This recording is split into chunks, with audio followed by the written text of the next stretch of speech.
In a few days' time, it will be the 1st of September 2022. 10 years to that date, on the 1st of September 2012, the first episode of Doctor Who Series 7, or Season 33, Asylum of the Daleks, aired. It was not good. It was not good at all. But the worst thing about this episode was the treatment of companions Amelia Amy Pond and Rory Williams Pond. Let's discuss.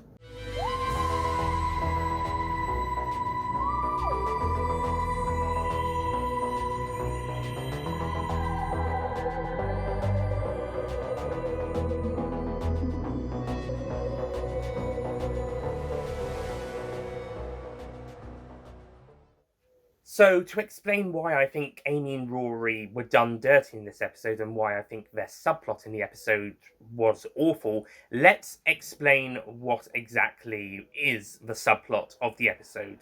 So, at the start of the episode, we see Amy and Rory about to file for divorce. They signed the dotted lines and Rory's going to take it probably to the courthouse or the registry office or wherever you do your divorces in Ledworth or Gloucester or wherever they are. Only to be kidnapped by the Daleks to help the Doctor in sorting out the thing for the asylum.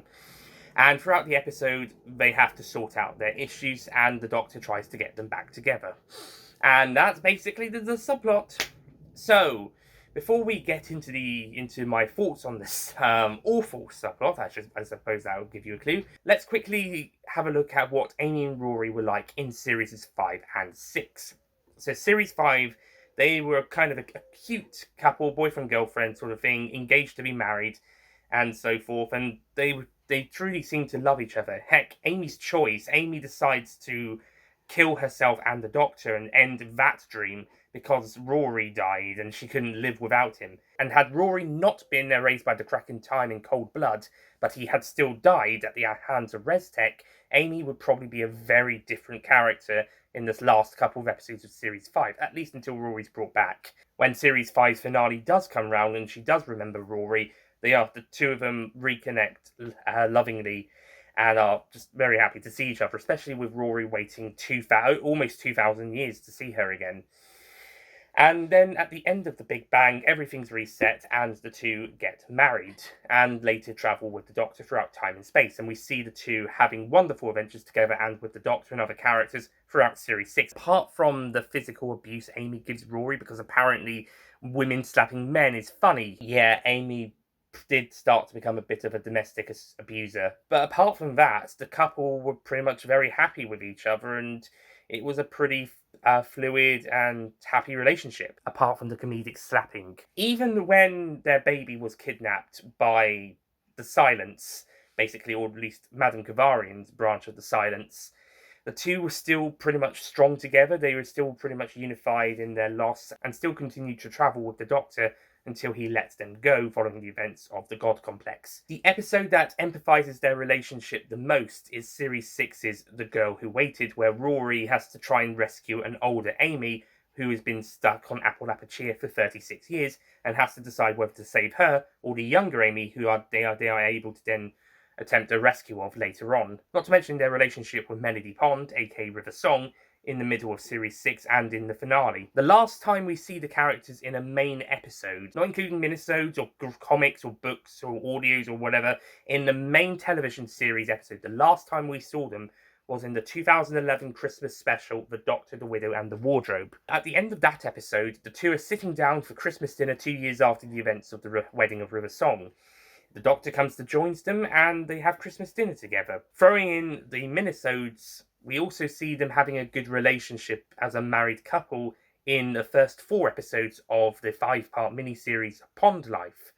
And the two seem to be very happy together, very much how the two would be portrayed in The Power of Three, written by Chris Chibnall, who wrote this miniseries.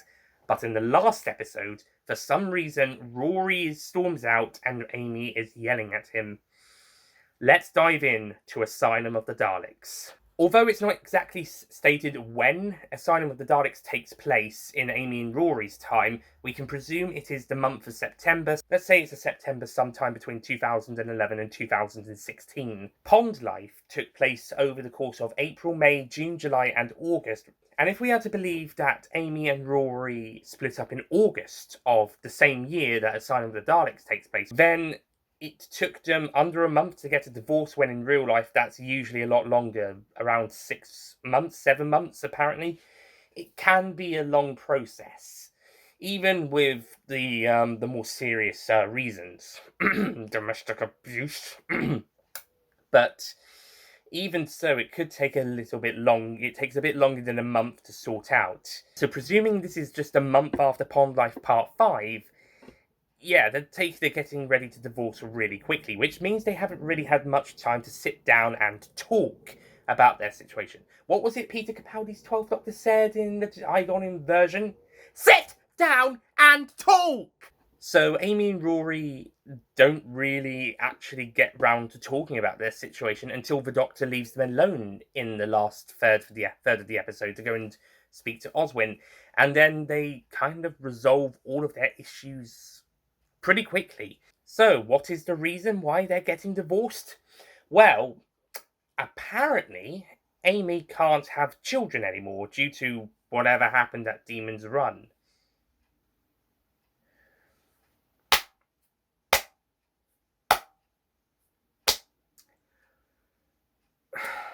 Okay, I can understand if they would have done something at Demon's Run to stop her being able to have any more children, but that was never stated before this. There was nothing to say in Series 6 that Amy could not have any more children besides Melody Pond.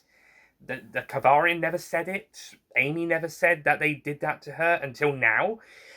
Yeah, it just comes out of nowhere. It's taking a real life scenario of women who are unable to have children, whether naturally or something affecting their bodies and their reproductive systems and their ability to have children or any more children after a certain point in time or a certain number of previous ones before.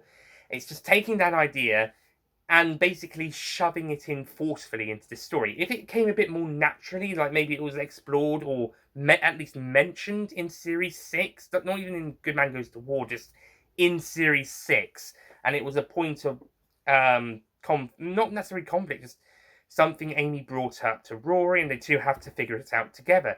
But it's never brought up until now, and she just blurts out that Rory wants kids. Ever since he wanted a kid, he wanted kids, but now she can't have them following the events of Demon's Run.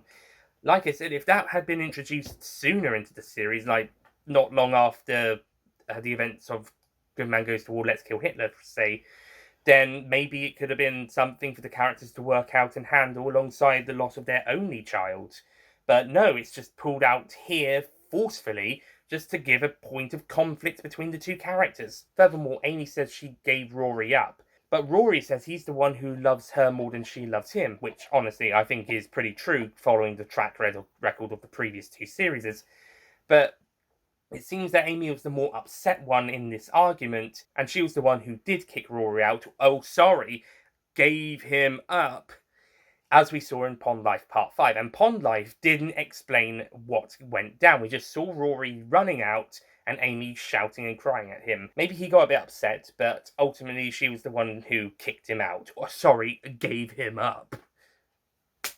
What's more, Amy and Rory never considered other options, nor talking about it.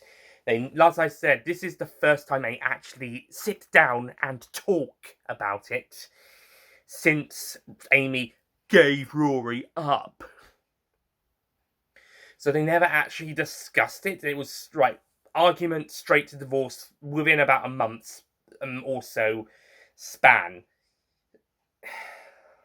If it had been the actual 6 to 7 months, maybe they could have talked it out, but since it's probably just a month, and no, I can't confirm this did take place a month after the events of Pond Life Part 5, and the episodes of Pond Life were set in the prior 5 months leading up to the event, up to when Series 7 were there, so it's likely Asylum of the Daleks for Amy and Rory's time took place in September of the same year, which meant they only had a month or so for sorting out the divorce.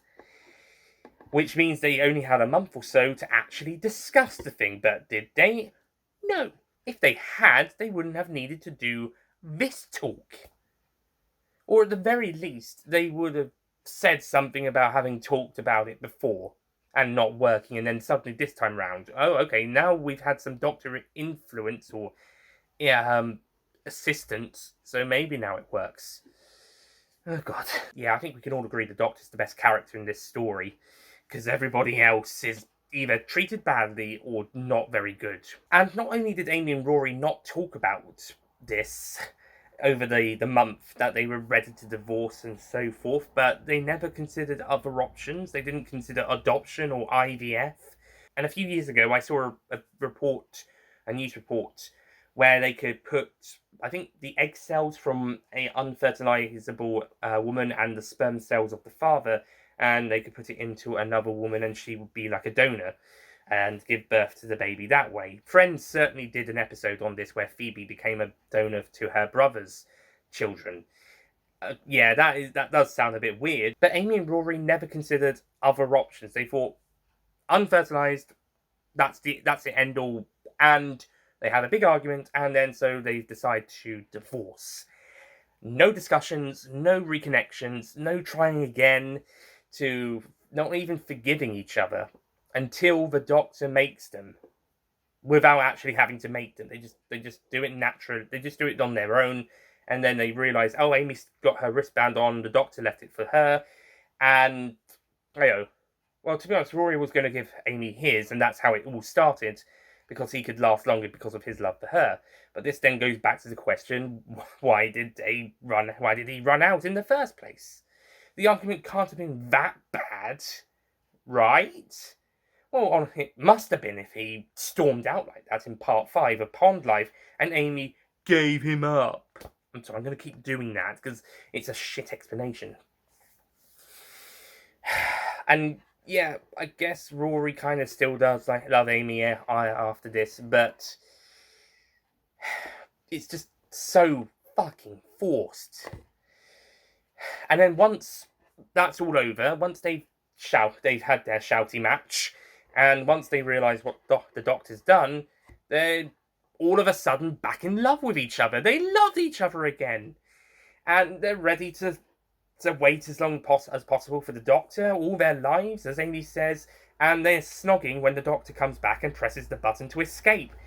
So, you mean to tell me, Stephen Moffat, that these two have a massive falling out because Amy can't have babies and they don't think of alternative options, and within a space of a month, probably, they decide, that's it, we're divorcing, they don't talk about it, they don't do anything else about it, that's it, they don't even see each other for quite a while until Rory comes with the papers ready to sign at Amy's work, and then they're forced to be together, kind of, in the episode, and then ultimately left to figure things out on their own, there and then, when they had an entire month, maybe more, to sort it all out. And they lay it all out, and then they realise, actually, we do love each other, once they find out that the Doctor swapped the whole wristbandy thing.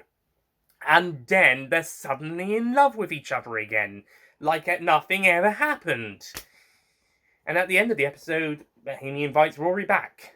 And yeah, it's a victory for him, as we see. But yeah, after that, what's worse, this is never brought up ever again. So you're telling me that you forced this pointless subplot where Amy and Rory have a falling out over something, over a real world situation that many women and couples go through, but you force it in to explain a pointless divorce subplot and to explain why Amy can't have any more children unnaturally. I mean, like I said, this should have been handled sooner. And then you get them back together really, really quickly. Well, not quickly throughout in the episode, but the scene itself is handled quickly. And then they're like nothing ever happened. They never bring it up again. It's never mentioned. Brian knows nothing about this, or he never says anything about this. Nobody says anything about it at the anniversary in Power of Three. River doesn't know anything about this as far as we're concerned. This was just pointless. This was only so we could have something for the companions to do in this episode and have some sort of conflict. I did hear as a possible alternative, maybe the series arc could have been them considering the divorce, but by Angels Take Manhattan, they're like, no, we're sticking together no matter what. That might have been better. I mean, the explanation, it still would have been shit, and it wouldn't have been a good idea, but at least it has 5 episodes to develop, while instead of 4 minutes, tops. What's worse is when I saw this episode back in 2020 for my reviews on the Retro channel, go check that out for more thoughts on this episode, I ended up stopping liking Amy and Rory at this point. I liked them, or even loved them in series 5 and 6, despite the slapping. But when we got here, I didn't care. I stopped caring about these characters once we got here, because it was so badly handled, it was so poorly decided. I just gave up on 2. And it took Chris fucking Chibnall to get me caring about them again. Chris Chibnall, outside of Torchwood, managed to make me care. Do you know what his reputation is at the moment? It's at an all-time low. Yet, someone who is able to have an all-time low reputation is somehow able to write amazing character work. You want a better example, go and have a look at the last 3 episodes of Torchwood Series 2. And in Dinosaurs in a Spaceship and The Power of 3, he saves these 2 characters after this absolute train wreck. Heck, even in A Town Called Mercy, where they hardly do anything, they're still really likeable. And once we get those 3 episodes out of the way, Angels Take Manhattan does make me care for their exit. It's just this episode. This episode makes me not care about these characters, and I'm just furious about how they were treated. Just like how the first Doctor was treated in Twice Upon a Time. These characters deserved far better, and it's down to Chris Chibnall that I ended up liking them in the rest of the series again. And to a lesser extent, Toby Whithouse and Stephen Moffat, I guess, but mostly Chibnall. You know, I'm glad he became showrunner after this. I mean, I'm not a huge fan of his era, and not every episode lands, but after what he did to Amy and Rory in this series, fixing them after this shitfest, I'm glad he became showrunner. That's my big hot take. And I'm sure there'll be some of you out there who actually like this subplot. All power to you, but I disagree. I think it's probably the worst subplot of Doctor Who. Not a main plot, a subplot. I think it's the worst one. It's just absolute fucking shit. And insulting to these characters. Insulting to real life people who go through a similar situation, whether that's the divorce or the not able to have children, or both.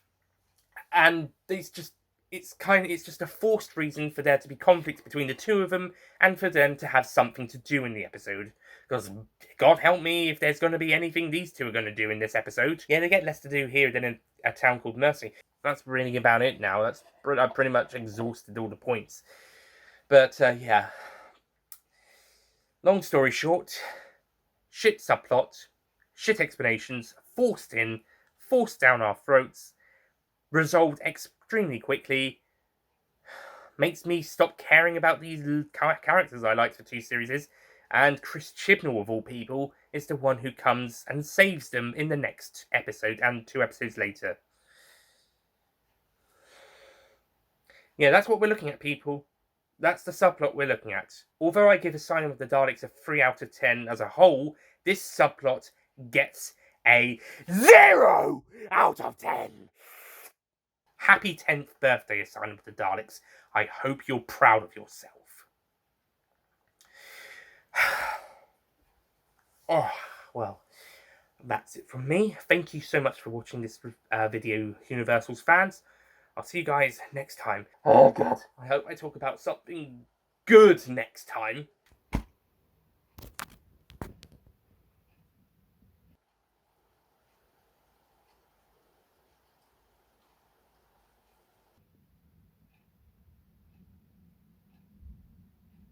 Ah. One of the greatest stories ever? Yes, please.